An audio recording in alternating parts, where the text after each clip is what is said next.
Les spéciales de l'info sur Sensation. On se retrouve sur Sensation pour les spéciales de l'info. Je suis aujourd'hui à la SPA. Je suis avec Ninon Rueff, directrice à la SPA de Plaisir.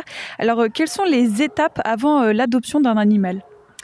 Alors, depuis un peu plus d'1 an, il y a une nouvelle législation. Et donc, les personnes en démarche d'adoption ou en tout cas d'acquisition d'un animal, donc quel que soit le contexte, refuge, élevage, doivent compléter un document qui s'appelle le certificat d'engagement et de connaissance. C'est un document qui doit dater de 7 jours avant tout acte d'adoption ou d'achat définitif.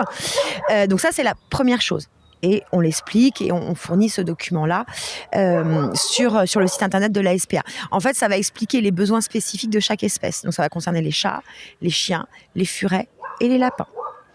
Donc, cette loi est censée amener une réflexion importante en amont dans l'acquisition d'un animal.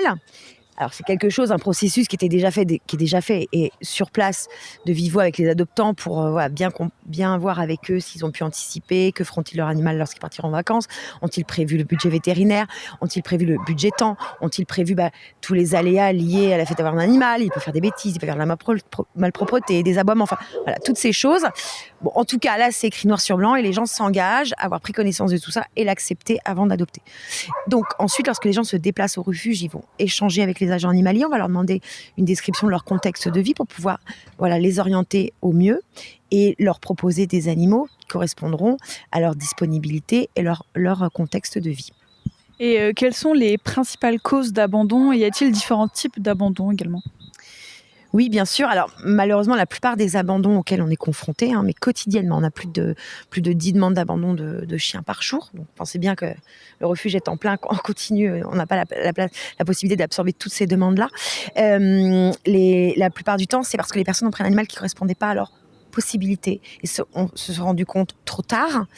Après, en plus, avoir fait du mal à l'animal dans le sens d'avoir négligé son éducation et le rendant assez compliqué à gérer, se rendre compte qu'ils n'ont pas la capacité ni le temps de s'occuper de l'animal. Donc ça, c'est la majorité des abandons. Après, on va avoir des personnes, parce qu'on parle de la crise économique qui peut jouer aussi sur ces choses-là. La SPA a mis en place un système d'aide pour des frais vétérinaires en cas de problématiques pour des personnes qui rencontrent des difficultés financières. Donc, pour vous dire quand même, globalement, les personnes qui ont vraiment une difficulté financière et qui ont du mal à cause de ça à garder leur animal vont trouver des solutions. Les refuges peuvent donner des sacs de croquettes. Il y a des aides vétérinaires et la plupart du temps, ça c'est un motif, on va dire, secondaire à une décision d'abandonner son animal.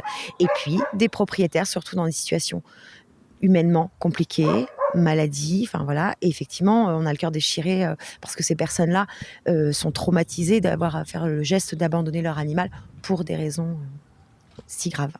Merci Ninon Rueff d'avoir répondu à nos questions et on se retrouve bientôt pour d'autres thématiques sur Sensation.